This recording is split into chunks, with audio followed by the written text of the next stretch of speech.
Hello, my name is Sarah Kidd, also known as Say Kidd, and I am the CEO and facilitating trainer for this career course that you have enrolled in.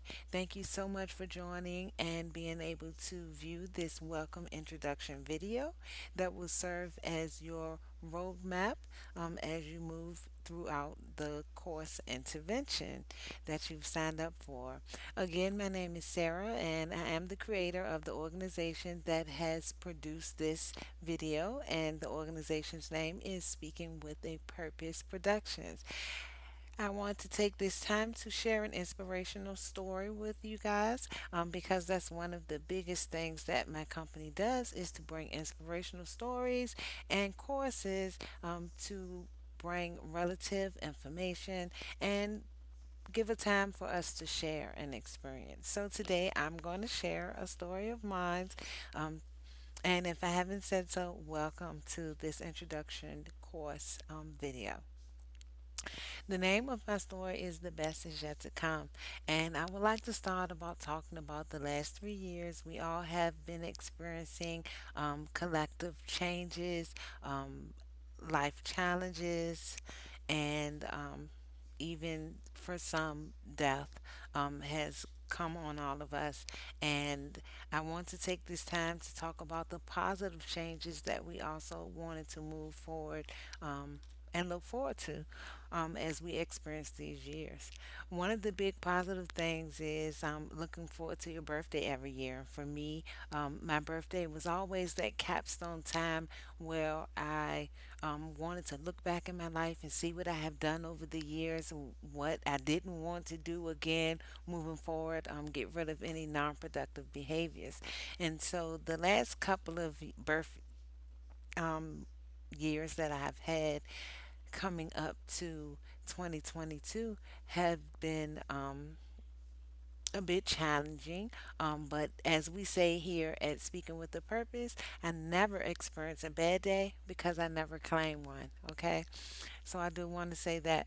But in my birth month, starting in 2019, it was the first time I had seen snow in all of my 40 years. So for me, that was a very remarkable and memorable birth year in 2019. In 2020 is when the pandemic started. My son, he actually graduated from high school. His graduation year looked nothing like this big mom really wanted it to be, but we were still grateful that he was able to have a small ceremony and graduate in 2020. But for me, that year, my birth year in 2020, is when all of the kids were sent home from school. So that was a very memorable birthday for me. I ended up just going to IHOP and sitting down with my son and enjoying being with him. And he was happy because he was out of school, but it was also his last year, so it was bittersweet. Um, Moving on in March, because my birth month is March, March of 2021, I became my father's sole caregiver. He became ill and could no longer take care of himself. He lived alone. So I became his caregiver, going back and forth to his house every day. At the same time, that's when I learned what it means to sacrifice for a loved one. And I was a career advisor at the time for a online college. But I had to actually take that time from being a career advisor to take a leave from my job to be there for my dad. After a month of taking that leave, the college actually closed, which meant that I wouldn't even have a job to return to once I was able to get my dad in a place where he could have assistance every day and it wouldn't just be me as his caregiver. Well, these changes were very scary for me. Each year it got different for me. And in March of 2021, that was very difficult. So I became very discouraged. My career, I wasn't sure where I was going to be able to pick up at, being that I had built myself into being a career advisor. I loved all of my students, but I knew that that company I also enjoyed working for, they were gone as well. So I had to embark on a new life, and I had to see my life challenges as not just a bite, but as a push to move forward. So, therefore, the blessings of all of those years, I would have to look back and say was my mom. Having a supportive mom really helped, and she loves to share stories just as much as I do. And um, this time wasn't any different. My mom was able to share a very encouraging story with me. Her stories were always full of love and readiness, meaning to pushing me, to moving forward and doing something um, positive once she finished telling me the story. This time, once I was feeling a bit discouraged in 2021, it wasn't any different. My mom had a story to share with me about a woman and a fork. Now, I must first say to you guys that you may have heard this story before because my mom likes to remake and retell stories that fits the moment. You may heard the story, but probably not the version I'm about to tell because um, we like to what we call chop and screw and make things a little different when it comes to telling the story. So you probably never heard this version. So the story begins with an elderly woman that visited a church every Sunday. And every Sunday after service, they would feed dinner to the people that came to church. They would feed dinner to them, and then they would give them a dessert. So every Sunday, this elderly woman, she would show up and she would have her dinner. And when they came to clean her plate up, she would always say, "Hey, baby, can I hold my fork? Just let me keep my fork. I'll hold on to this."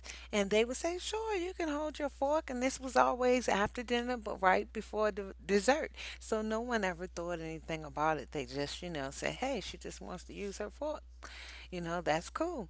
So this went on for years that she would come to church service, after service on Sunday, she would stay for dinner. Before dessert, she would always ask to hold her fork. And so one day the woman became very ill and she decided it was time to start making burial arrangements for herself. So the next Sunday when she went to church, she asked to speak to the pastor. And the pastor would come around, so he knew her very well. She had been going to the church for years, and he would come around and he would say, ask her how she's doing. And this day was no different. She told him she was doing well, but she also wanted to explain to him that she had found out she was terminally ill and that she wanted to ask a favor of him. And of course, the pastor would say, "Sure, what favor can I do for you? What is it that I can do to help your homegoing service be of your best standards?" And the elder woman would she was continued on, and she said, "It's just one thing. I request that when you do bury me, you bury me with my fork.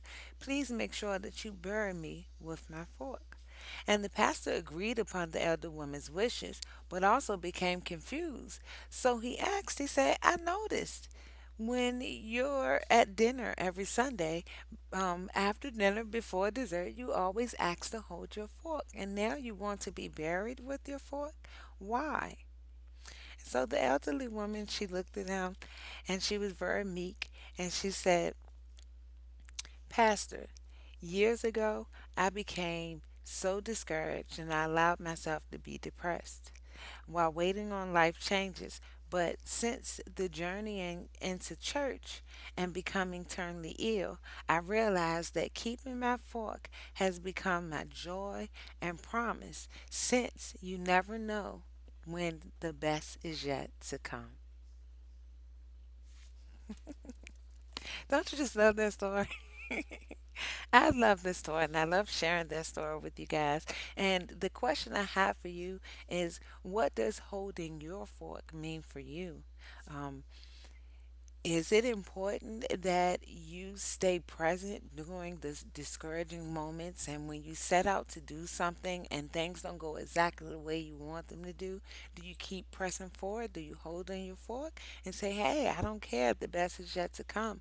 Or do you sit in discouragement of the things that occur to you and not be able to continue on? So that's the point of my story, and I would like you to take with you that throughout the whole career program. And if there's any time that you feel discouraged or confused or like you just can't move forward through the course, please reach out to me through email or any of the other contact ways that I will share to you in your coming up welcome email.